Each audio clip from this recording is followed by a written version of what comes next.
Mile final thing out of 2,500 indicated. Okay, we're still looking for that pulling up. Traffic in sight, pulling up. Cherokee 67 Charlie, contact ground. Santa Monica Airport, a spruced-up general aviation facility on the affluent west side of the Los Angeles area, has been a haven for pilots and aviation lovers since 1919. To the east, the famed Hollywood sign and the towers of Century City. The Pacific Ocean is 2 miles west of the single 5,000-foot runway. On a windy Sunday afternoon, spectators use 2 observation decks to enjoy the takeoffs and landings and listen to the tower talk. Air 331 Charlie, Santa Monica Tower, good afternoon.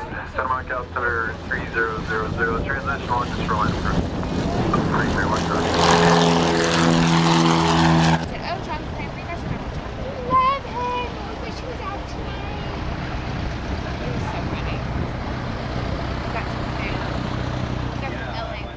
Most planes are small Cessnas and Pipers, but there are private jets and turboprops too. You can spot an Aero Commander, one of the most beautiful twin engines ever made.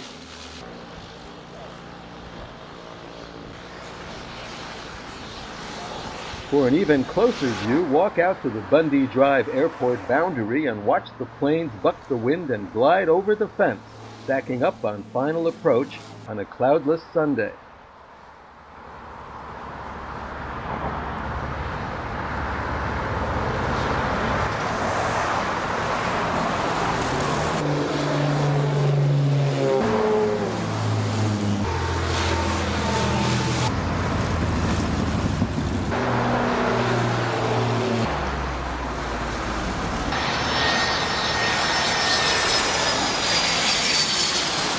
On the south side of the field, there's a Douglas DC-3 up on stilts and the statue of a man with a dog. He is Donald W. Douglas, the pioneer plane builder who put the airport and Santa Monica on the world map. In 1924, 2 Douglas World cruisers leaving from here were first to circumnavigate the globe, though it took them 6 months. Here, Douglas revolutionized airlines with the DC-3 in 1936, and in World War II employed 45,000 workers who built thousands of the C-47 version, the A-20 Havoc attack bomber, and the 4-engine C-54 or DC-4. After the war, the plant prospered with the DC-6 and DC-7 prop airliners. 1960 was where I came in, soloing here as a klutzy student pilot in little Cessna 150s. Today, the airport is under attack by neighbors for noise. No doubt the place can be more than a bit noisy.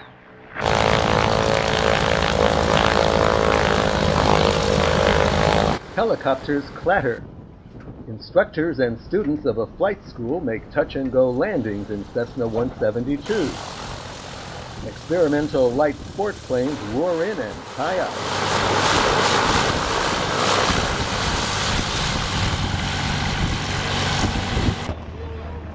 But to aviation buffs, the noise is an inspiring accompaniment to a living pageant of flight history.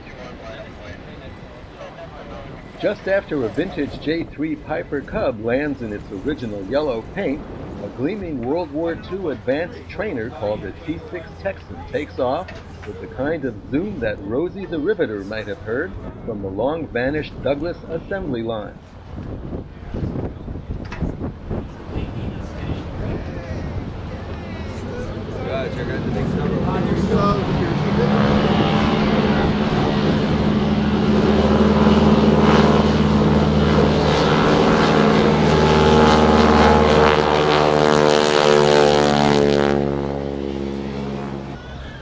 A big Ryan Navion, popular in the post-war flying boom, warms up, taxis into position, and soars skyward. Then come modern twin-engine turboprops from Cessna and Piper, and to the fury of neighbors, executive jets, including Cessna Citations and, the latest thing, fuel-efficient mini-jets such as the 6-seat Eclipse 500.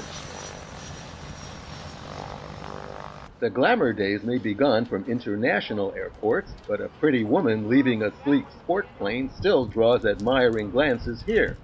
So does the handsome Glasair 3, a $58,000 two-seater built from a kit. The owner gets set to take it up to 350 miles per hour, as fast as a wartime P-51 Mustang.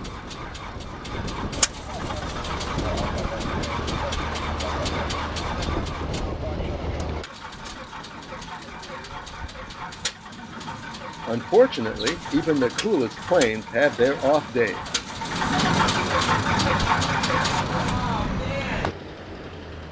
The pervasive sense of history will deepen when the relocated Museum of Flying reopens in a year or so, renewing visitors' acquaintance with the 1924 World Cruiser and other aircraft.